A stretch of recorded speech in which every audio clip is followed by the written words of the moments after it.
கொள்ளிடக்கரையில் படகில் ஏற்றி நான் விட்டுட்டு வந்த வந்தியத்தேவன் குடந்த ஜோசியர் வீட்டுக்கு அச்சமயம் எப்படி வந்து சேர்ந்தாங்கிறத சொல்லணும் இல்லையா? ஆழ்வார்க்கடியான் படகில் ஏறியதை சைவ பெரியவர் எதிர்த்தார். படகு நகர தொடங்கின உடனேயும் வந்தியத்தேவனை பார்த்து, தம்பி உனக்காக போனால் போதுன்னு இவனை ஏற்ற விட்டேன்.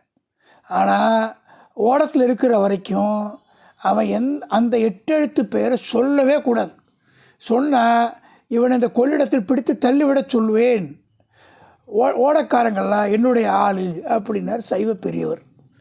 நம்பி அடிகளே தங்களுடைய திருச்செவியில் விழுந்ததா அப்படின்னு வந்தியத்தேவன் கேட்டான். உடனே ஆழ்வார்க்கடியான், இவர் 5 எழுத்து பெயரை சொல்லாதிருந்தால் நானும் 8 எழுத்து திருநாமத்தை சொல்லவில்லை அப்படின்னார்.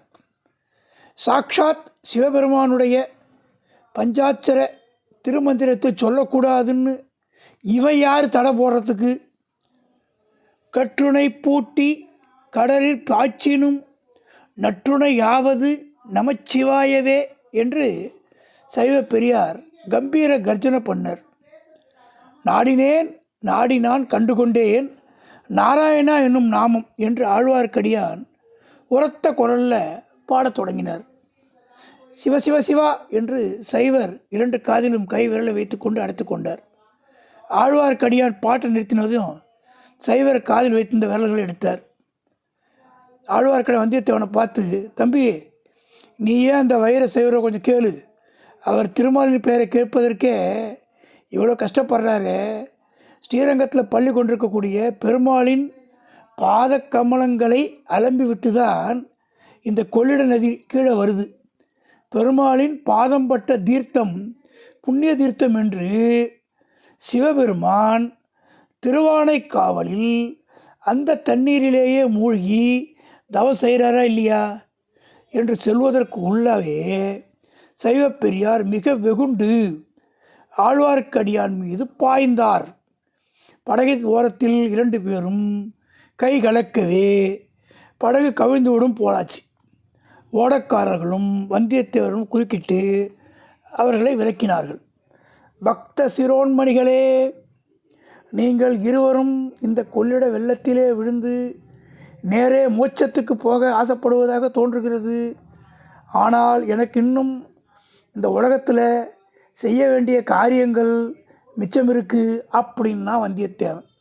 ஓடக்காரில் ஒருத்தன் கொள்ளிடத்தில் விழுந்தால் மோட்சத்துக்கு போகுது நிச்சயமோ என்னவோ தெரியாது சாமி, முதலே வயிற்றுக்குள்ளே நிச்சயமாக போகலாம், அதோ பாருங்கள்னா. அவன் சுட்டி காட்டிய இடத்துல முதல்ல ஒன்று பயங்கரமாக வாயை திறந்துக்கிட்டு காணப்பட்டது. எனக்கு முதலையை பற்றி சிறிதும் அச்சம் இல்லை. கஜேந்திரன் ரச்சித்த ஆதி மூலமான நாராயணமூர்த்தி எங்கே போய்விட்டார் என்றார் ஆழ்வார்க்கடியான். எங்கே போய்விட்டாரா? பிருந்தாவனத்து கோபிகாஸ்திரிகளின் சேலை தலைப்பில் ஒருவேளை ஒளிந்து கொண்டிருப்பார் என்றார் சைவர். அல்லது பஸ்மாசுரனுக்கு வரம் கொடுத்து விட்டு அலறி பிடித்து கொண்டு ஓடியது போல சிவபெருமானுக்கு இன்னொரு சங்கடம் ஏற்பட்டிருக்கலாம். அந்த சங்கடத்திலேருந்து சிவனை காப்பாற்றுவதற்காக திருமால் போயிருக்கலாம் அப்படின்னார் நம்பி. திரிபுர சம்ஹாரத்தின் போது திருமால் அடைந்த கர்வபங்கம் இந்த வைஷ்ணவனுக்கு ஞாபகம் இல்லை போலிருக்கிறது என்றார் சைவ பெரியார். சுவாமிகளே, நீங்கள் எதற்காகத்தான் இப்படி சண்டை போடுறீங்களோ தெரியல. யாருக்கு எந்த தெய்வத்து மீது பக்தியோ அந்த தெய்வத்தை வழிபடுவதுதானே அப்படின்னா வந்தியத்தேவன். சைவ பெரியாரும் ஆழ்வார்க்கடியானும் ஏன் அப்படி சண்டை போட்டாங்க, வீரநாராயணபுரத்தில் ஏன் இந்த மாதிரியான வாதப்போர் நடந்ததுங்கிறத வாசகர்களான உங்களுக்கு சொல்கிறது தான் உச்சிதம். பழந்தமிழ் நாட்டில் ஏறக்குறைய 600 வருஷ காலம் பௌத்த மதமும் சமண மதமும் செல்வாக்கு பெற்றிருந்தது. இந்த செல்வாக்குனால் தமிழகம் பல நலன்களை எய்தியது. என்னென்னு கேட்டிங்கன்னா, சிற்பம் சித்திரம் சிற்பக்கலை மகாபலிபுரத்தில் இருக்க அந்த மாதிரி சிற்பக்கலை. சித்திரம்னா டிராயிங் நல்லா வரைகிறது. கவிதை, காவியம் முதலிய கலைகள்லாம் தலை தூங்கின. பின்னர் ஆழ்வார்களும் நாயன்மார்களும் தோன்றினாங்க. அமுதொழுகும் தெய்வத்தமிழ் பாசுரங்களை பொழிந்தார்கள். வைணவத்தையும் சைவத்தையும் தழைத்தோங்க செய்தார்கள். இவர்களுடைய பிரச்சார முறை மிக சக்தி வாய்ந்ததாக இருந்துச்சு. சமய பிரச்சாரத்துக்கு சிற்பக்கலையும் கூட இசைக்கலையும் பயன்படுத்தி கொண்டார்கள். ஆழ்வார்களின் பாசுரங்களையும் மூவர் தேவார பண்களையும் தேவகானத்தை ஒத்த இசையில் அமைத்து பலர் பாடத் தொடங்கினார்கள். இந்த இசை பாடல்கள் கேட்போர் உள்ளங்களை பரவசப்படுத்தி பக்தி வெறி ஊட்டிச்சு. ஆழ்வார்களின் பாடம் பெற்ற விஷ்ணு ஸ்தலங்களும் மூவரின் பாடல் பெற்ற சிவஸ்தலங்களும் புதிய சிறப்பையும் புதிய தன்மையும் அடைஞ்சன. அதற்கு முன்பு செங்கல்லாலும் மரத்தாலும் கட்டப்பட்டிருந்த ஆலயங்கள் புதுப்பித்து கட்டளைகளாக கட்டப்பட்டன. இந்த திருப்பணியை விஜயாலய சோழன் காலத்திலேருந்து சோழ மன்னர்களும் சோழ மன்னர் குடும்பத்தை சேர்ந்தவங்களும் வெகுவாக செஞ்சுக்கிட்டு வந்தாங்க. அதே சமயத்தில் கேரள நாட்டில் ஒரு விசேஷ சம்பவம் நடந்தது. காலடி என்னும் இடத்துல ஒரு மகான் அவதரித்தார்.